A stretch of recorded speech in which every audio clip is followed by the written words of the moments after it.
You're in Canada. Yes, Toronto, Canada. Lovely. How cold is it? It just got warmer. We're at 2 degrees today. Oh my God, that's like summer for you guys at this time of the year. It's so nice outside right now. We've had about 3 weeks of minus 10, minus 15. So I'm quite happy with 2 degrees right now. How are you doing? We're at some 30 plus something. Let's not even get there.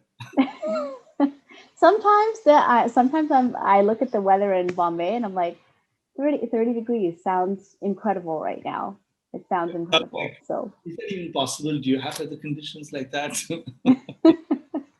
the grass is always greener on the other side, as I always say, Well, right? right. You always, We do have green grass and you have white snow. So, yeah, exactly.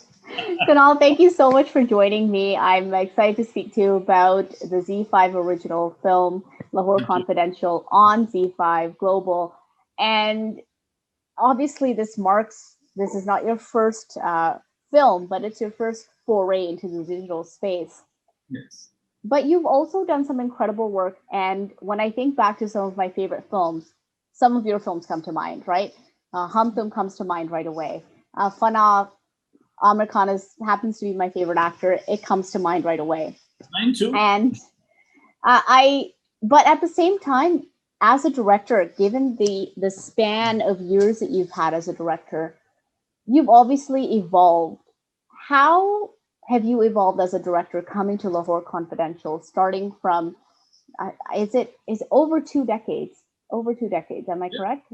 Yeah. So I think, as the thing about directing is that, in college, I was going to be directing a film.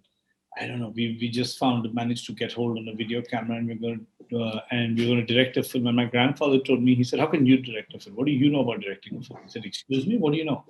"I know how to direct a film. I know how to take shots." He said, "Directing is not about taking shots. Directing is about what you feel, how you can make the other person feel. That's it. You don't have enough experience in your life." And I just dismissed him off as you know a retired old sick man who's being a little grumpy and having a bad day because maybe he was not well that day. And then over a period of time, I realized how right he was. That the more I experience in life, the better I feel as I've become as a director. If you see Clint Eastwood, he directs almost a film a year, and he keeps getting better, and he's touching 90. Yes, about there Yeah, I probably. think he's touching 90 if he's not already touched 90. I mean, that is just incredible. Spielberg is making some incredible films right now, and I'm a young kid in front of them as a filmmaker and an age. And I think that's the beauty of life. And if you see Hollywood, okay, um, Ron Howard is now making a film, Wednesday, which is based on one of the characters of Adam's family. Um, so none of these guys are young filmmakers. There's no. I mean, I think somewhere in a very silly way in India we are infatuated with technique, and you say, "Oh, he's technically a very sound filmmaker." What do you mean technically is a sound filmmaker? Is who's technically a bad filmmaker today? The technical department looks after that uh, part of filmmaking, and but it's the content that always works more than anything else. And you can spend crores and crores on huge sequences and songs and everything, but if the music of the song is not good, that whole dance sequence is of no use. Right. You can have it simple, just two characters there, and it'll work. You can spend crores on action, and but if the story doesn't hold, it's not going to work for a while. I mean, after a point in time. So I think that comes with maturity. That comes with I won't say age because you don't have to be mature when you're. I mean, you can be mature at 25 and you can be, you know, absolutely immature at 55. Right. Right. So You said hopefully, something. Yeah, you said something important. You said, two people could be in a frame, and it could be a beautiful story. It could be a beautiful film. One of my favorite stories was Teri Meri Kahani. Actually, you were in Toronto to promote the film. I remember I spoke to you at that time okay. in person. It was a long time ago, though. I don't recall. It's many years ago anyway. And I remember speaking to you. I remember watching the film, and I loved sort of is the 1940s era that you had shown with Shahid and Priyanka. It was absolutely beautiful. It was definitely one of my It was favorite 1910, go-tos. 1960s. There was Yes, 1910 and that's 1960s. right. And I loved watching that. I still remember that was my favorite part of the movie, and I still sometimes go back and I'll watch just that part sometimes. Just yeah, I just loved it. And the reason why I bring it up is because I think it's so important to personalized stories. There can be the bigger picture of what's happening in a nation or what's happening between two nations, but if you keep the human element intact, I think that's what works. Lahore Confidential is kind of like that, in the sense that we're seeing sort of a bigger picture. There's a bigger picture of two nations and what's happening, but what's important is the human story. Tell me a little bit about how, as a director, you strike the balance between making sure it's personal, but making sure there's the bigger picture that's still intact. That's a beautiful question. So the thing is, you got to have certain beliefs in life. You got to have certain objectivity. Mm, You got to know that, okay, while we are talking about India and Pakistan, while everybody, and I'm sure when I say everybody, I mean 99% of the people, uh, don't want there to be strife between the two countries. But you'll have to be an ostrich with your head in the sand to say that there isn't. Of right. course, there is. I mean, there's strife internally in the countries, and there's strife within with each other. Now, within that, you got to be a little sensitive as a filmmaker, and not even as a filmmaker, just as an individual, and see that, okay, you know what? We're all world citizens. We're all global citizens. Right. We don't want to have problems with anybody. They're there. Yes, they're there. Now, within those boundaries, let's try and create a story, create something that shows we do have these problems, but yet tells a human story, that tells a story about people.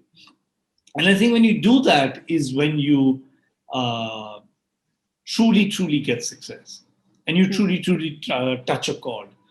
Um, I mean, look at Bajrangi Bhaijaan. Why was right. Bajrangi Bhaijaan such a big hit? Because it tells a human story. In here in Lahore Confidential, we are trying to tell a story of a girl who genuinely fell in love. Now, this guy took her for a ride. Okay, fine. Now, he just happened to be from across the border. He could have been from the across the border from this side. Right. And he was doing his job. Basically, he was doing his job. Right. Okay. But she got back at him. So that's life. Now, that the same story could have happened if she was even in India and someone had ill-treated her or someone had taken advantage of her. That could have happened. Now, the beauty of the film, or the one thing of the film that I really liked, was the fact that generally in spy films and spy thrillers and espionage films, a woman is always the bait. Right. Here, the man was the bait, and I think that's what was fun. That the man is used as the honey trap. The honey trap is not a woman. So Right. I love that twist in the narrative. Right. I want to talk about Richa Chadda because, as you said, it's sort of like her angle, her perspective, and watching the film, I remember parts of it. It starts off as Richa Chadda's too emotional. She's very emotional, but there's a Yeah. beauty in that. I think that's what works throughout the film. That she is set up, her character is set up that way. Tell me a little bit about character development and how you approach that as a director. So I think that's very interesting because that is definitely not who Richa Chadha is. I mean, not Right. that she's not such a weak person. She's a very strong person, as we all know. She's very strong. So I think that's the beauty of her as an actress, that she can get you to believe anything. So I think that's very interesting. And then you develop a character through not just every scene, but even through the film. So you got to see the arc of the character and how the character develops. So this girl who's very emotional at the end, after she shot her lover, she looks at her lover's wife in the eye and walks away.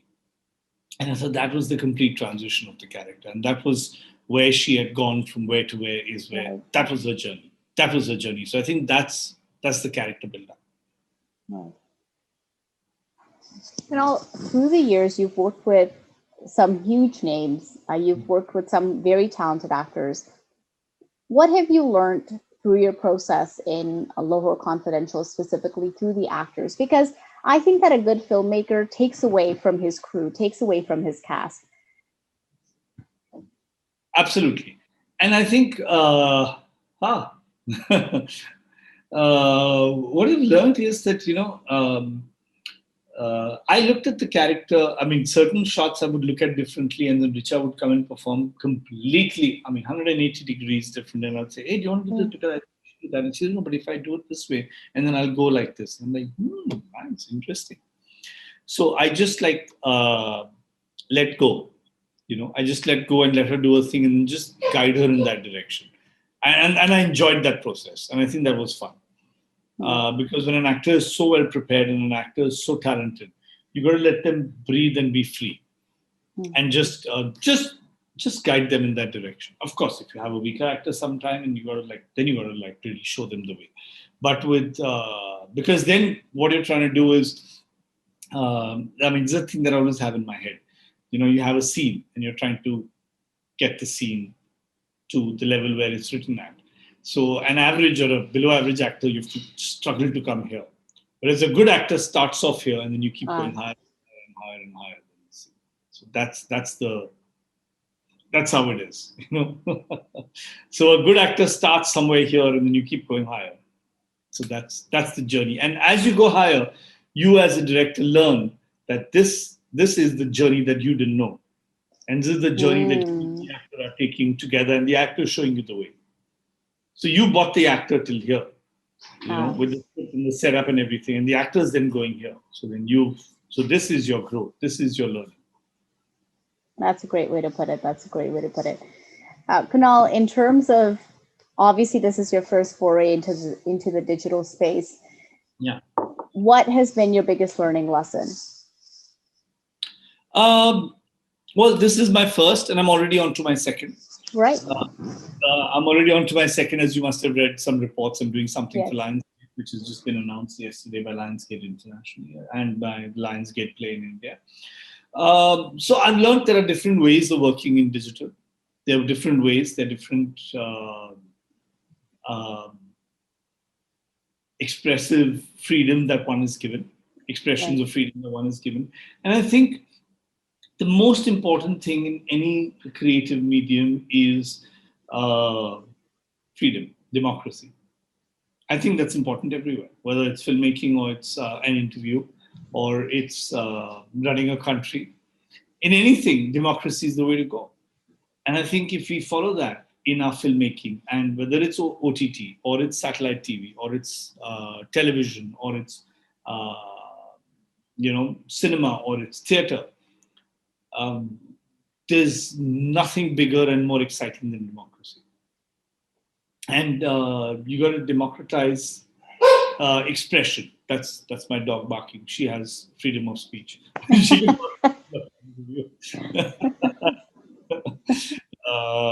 Well, that's important. But when you have that, Rocket, come here. So I think when you have that, that's the power and that's the beauty of cinema, or expressing in any medium of cinema. Kunal, thank you so much for your time. Thank you so much for a lovely chat, and please give my love to Rocket. I love when this happens in Zoom interviews and meetings, because I think that it just humanizes everything again, right? It brings us all back to perspective, that no matter what we do, we still have things that we can't control. So that's absolutely fantastic. Loved Rocket's entry. So thank you so much, and I give my love. Thank you, Amin. Okay. Bye-bye. Wonderful. Take care. Bye.